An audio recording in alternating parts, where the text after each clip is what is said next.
నిర్మల్ జిల్లా కేంద్రంలోని పురాతన దేవరకోట లక్ష్మీ వెంకటేశ్వర స్వామి ఆలయంలో ధనుర్మాస ఉత్సవాలు వైభవంగా కొనసాగుతున్నాయి. ఉత్సవాల్లో భాగంగా స్వామివారికి పల్లక సేవ నిర్వహించారు. అనంతరం తిరుప్పావై కార్యక్రమంలో సామూహిక కుంకుమార్చన జరిపారు. ఈ కార్యక్రమంలో మహిళలు పెద్ద సంఖ్యలో పాల్గొన్నారు. ఆలయ అర్చకులు కుంకుమార్చన విశిష్టతను భక్తులకు వివరించారు.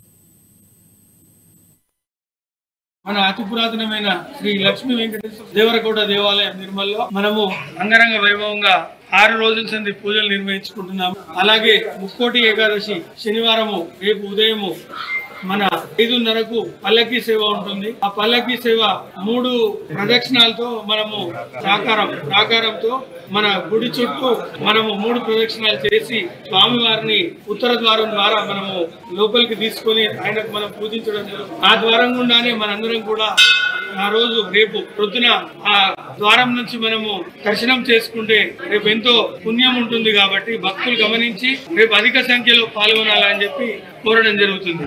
మన భక్తుల సౌకర్యార్థము రేపు ఉదయము మన అతి పురాతనమైన శ్రీ లక్ష్మీ వెంకటేశ్వర దేవరకోట దేవాలయం నిర్మల్లో మనము అంగరంగ వైభవంగా 6 రోజుల సంది పూజలు నిర్వహించుకుంటున్నాము. అలాగే ముక్కోటి ఏకాదశి శనివారము రేపు ఉదయము మన 5:30కు పల్లకీ సేవ ఉంటుంది. ఆ పల్లకి